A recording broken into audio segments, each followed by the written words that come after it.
there's been real concern about Israeli plans with regards to annexation. And, we were in Arab League meetings and we were in various contacts, and the whole idea was, what do we do to stop this annexation? Somehow annexation seemed as a looming threat that will undermine any prospects of a two-state solution.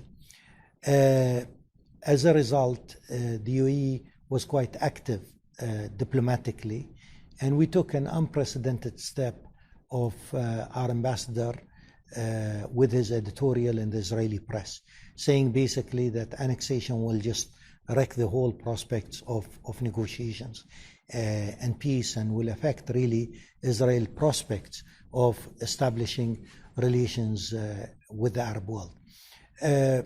In various conversations, many of our friends would ask, what else can we do?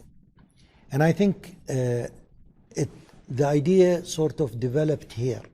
I can't really pinpoint a certain moment, but the idea developed that why don't we actually create a win-win solution? The critics might say, though, that this deal looks weak without a commitment from Saudi Arabia. Saudi Arabia has been leading this regional blockade since it began. So where are the Saudis in this deal? I think Saudi Arabia is one from our sort of pan-Arab vision. Saudi Arabia is one of two major pillars. Egypt and Saudi Arabia are the two major pillars. What we're really doing today is we are really sort of diffusing a real threat on a two-state solution. We're not really putting together a roadmap for peace. This is really up to the Palestinians, up to the Israelis, up to other traditional brokers such as the Americans. What assurances have you been given from Israel that it will stick to that commitment, that pledge not to push forward with annexation? Well, again, I would say that the assurances are very political here. I mean, it's a three-way deal.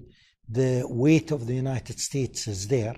So this is not something that will last forever, but this is something that will suspend and will allow us to take away the threat over a two-state solution through annexation, and will allow, hopefully, a return to the negotiating table. I think the other part, of course, is that this is a process, and Israel has an interest that this process of a relationship with a major Arab economy, a major Arab country, is successful.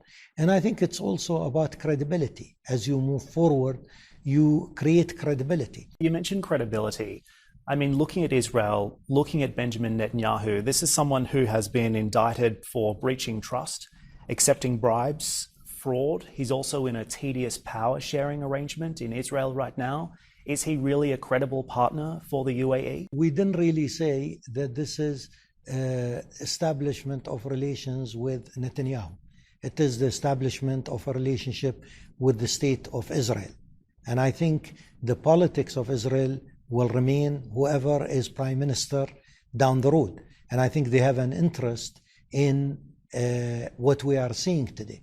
And I think this is important because, strategic decisions like this are actually linked to states. They are not linked to personalities. Personalities make a difference. But at the same time, if something is strategic and is in the interest of this or that country, I think it will continue and it will outlast any person there.